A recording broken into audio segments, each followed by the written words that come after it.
Returning now to one of our top stories, the US president is in damage control after the White House was subpoenaed for documents relating to his dealings with Ukraine.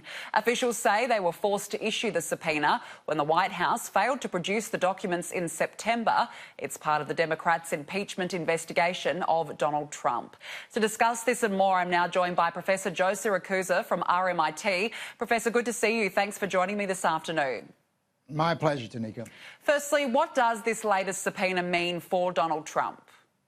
Well, Donald Trump's only going to hand over what he wants to hand over. Otherwise, he's going to go to the Supreme Court of the United States to see who gets these documents. I mean, this is the last line of battle for presidents. They just say that these documents cannot be released, though all the documents surrounding China and Ukraine, etc., can be released beneath that level. So the president is not going to release any incriminating documents. The subpoena has been issued. The subpoena will be challenged probably in the Supreme Court the way Richard Nixon's obstruction was handled in the Supreme Court. So when the Supreme Court says you got to hand it over, you got to hand it over. But this White House ain't going to give anything away, Danica. Nothing.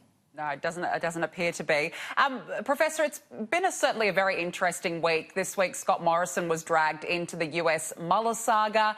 The president reportedly leaned on Scott Morrison to help investigate information that triggered the Mueller probe itself. Can the president do this? Did he break the law by doing this? No, the president didn't break the law by asking a foreign leader for a little bit of help to look at some corruption or some misdemeanor or something like that. He didn't. I mean, Morrison's is unfortunate enough to have answered the phone, and the president wants to know why Alexander Downer provided information in 2016 to the American government, which went straight to the FBI, and that supposedly triggered the FBI probe. Now, I don't believe all those things are true, but I do believe that Downer probably had a little bit of gossip after a boozy night with some 12-year-old analyst who was visiting from Chicago. He was on the president's committee or presidential campaign committee. He was a very, very junior person. And so he tells Downer over a couple drinks, not just one drink. He says that he knows, his professor tells him in London, where he's doing some extra work, that the Russians have a dirt file on Hillary Clinton. So, you know, Downer just passes it off, or he writes about it in his dispatch back home, but then he passes it off to the embassy in Washington, or in London, the American embassy, and they pass it back to the FBI, and everyone's off and running. So this little gossipy conversation becomes the basis of an argument 1 year later. So Downer's got to explain to the Australian people why the hell he gave away any information at all, and he has to explain to the government of the day why he is dealing with off the reservation instead of going through channels. And Morrison's just going to play it cool.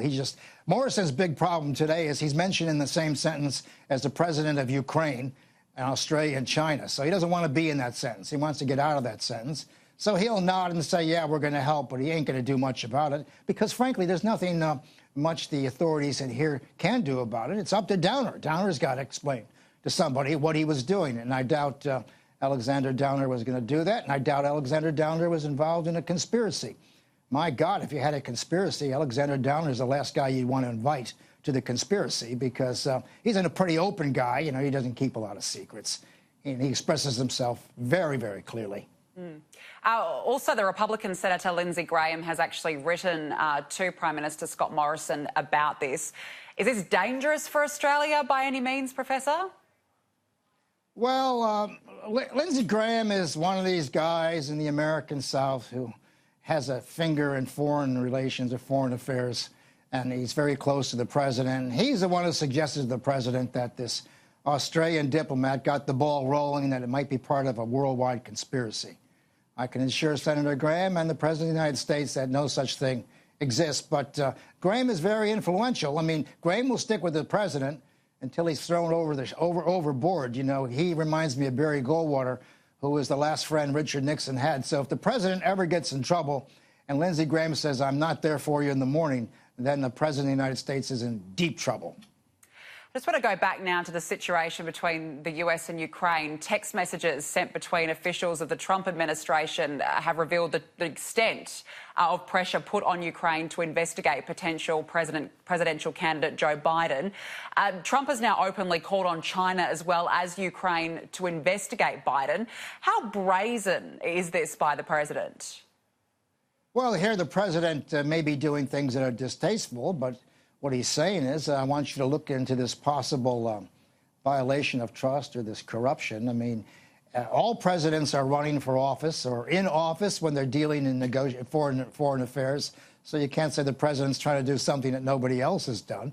Franklin Roosevelt used to tell secrets to Joseph Stalin at the Yalta Conference in February '45, and John Kennedy asked the Russians to keep a secret that he was removing missiles from Turkey in exchange for the removal of the Soviet missiles in Cuba. I mean, all presidents play this game.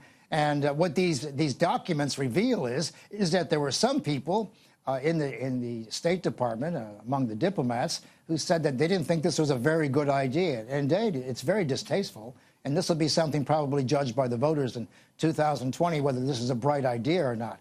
But, you know, one guy asked the question very clearly, are we exchanging influence here for this aid? And, you know, no one really says that's exactly what they want, but these people aren't stupid. They put two and two together and figured they're going to have to come to the party to get the aid. But you notice the aid was given anyway, even though they didn't come to the party.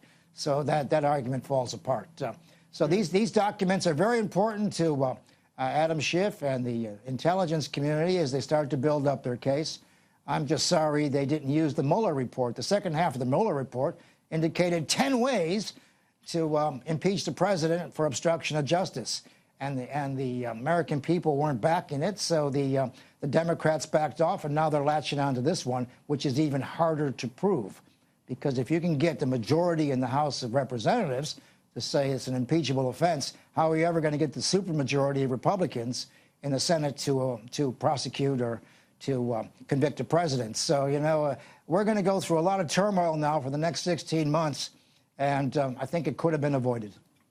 Just finally, Professor, we also saw this week that North Korea confirmed that it test-fired a new type of submarine-launched ballistic missile. What does this say, this new kind of ballistic missile? What does it say about North Korea's capabilities? Well, the North Koreans can launch missiles from airplanes. They can launch them from the ground. They can launch them all kinds of ways. But when you can launch them by sea, submarine-launched ballistic missiles are the deadliest missiles on Earth because you cannot track these submarines. They can appear anywhere at any time and threaten any American assets or American allies. And the idea that they're perfecting this technology while we're in a holding pattern with North Korea. They've met now 3 times. The president was hoping to get them to agree to something. The North Koreans want the president to at least end the Korean War and ease up on the sanctions. None of that's happening. And in the background, the military continues to work on these things and to operationalize these things. Keep in mind, Kim's not running the whole show himself. He's under enormous pressure by his military to continue on in this area. Now, there are talks in the next week or so, analysts are now saying that the North Koreans are seen to be doing this to put more pressure on the Americans to give up something. But, you know, they can't. The Americans can't give any more than they're giving until the North Koreans show some good faith here. And so what we got here is a standoff. North Koreans aren't going to give up any more, and the Americans are not going to give up any more. And so while this is all going on, North Korea becomes more and more formidable, and the Japanese are wondering, you know, what the hell's in this for them, because they are now completely vulnerable to Japanese attacks. And this is what I'm worried about, is that this will encourage other people in the region to go nuclear. And, of course, the Japanese are about a screwdriver away from becoming a nuclear power. They can't trust the Americans to get that North Korean pressure off them and to deter those missiles. The Japanese are fully capable of developing such a thing themselves. And then we got ourselves an arms race all over again.